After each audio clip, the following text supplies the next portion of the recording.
boy's awakening orb emitted a green light. Upon hearing this news, the king was immediately struck with shock. However, before he could hide Jack, a forceful and voluptuous woman appeared at the door. Seeing that things were about to be exposed, the king hurriedly instructed a nun to use magic to send Jack out of the kingdom, but they greatly underestimated the woman's power.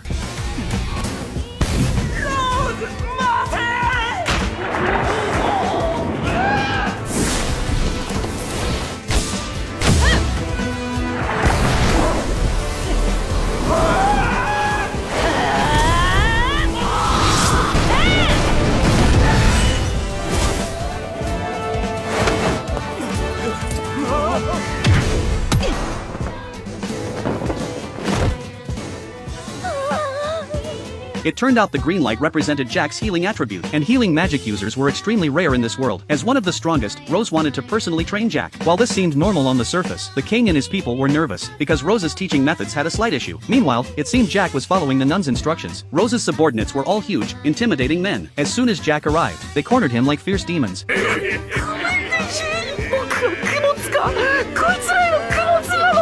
At that moment, Rose kicked them aside, stating that although they looked fierce, they were all kind-hearted. She then told Jack to rest for the night and begin training the next day. The next day, the leader assigned Jack a single training task, running. Since their rescue team's main mission on the battlefield was saving others, they needed enough stamina to run around during battles. At first, Jack, the weakling, couldn't keep up. He collapsed after running just 800 meters, but the leader gave Jack no rest. Seeing Jack's legs trembling from exhaustion, the leader cast a recovery spell on his legs.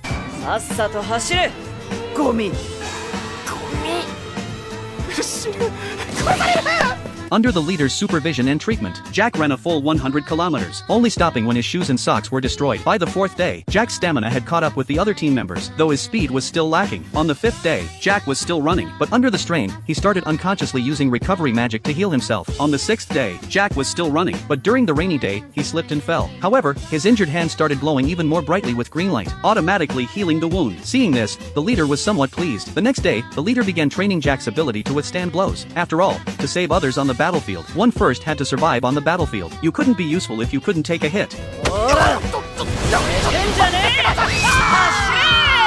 So from then on, Jack's daily routine was running and taking hits from the leader. By the 9th day, Jack could actively cast healing magic on himself to treat his wounds. And by the 10th day, he had learned to channel healing magic outside of his body. Now, Jack could run without feeling exhausted. Seeing this, the leader was very satisfied. So the next day, the leader added another exercise, push-ups. Thanks to the recovery magic's boost, Jack did 10,000 push-ups on his first day. The leader explained his reasoning for this tough training, stating that a qualified healing mage must have a solid physique, so they could quickly escape from enemies on the battlefield and heal more teammates. Jack, after hearing this, realized the importance and worked even harder in his training.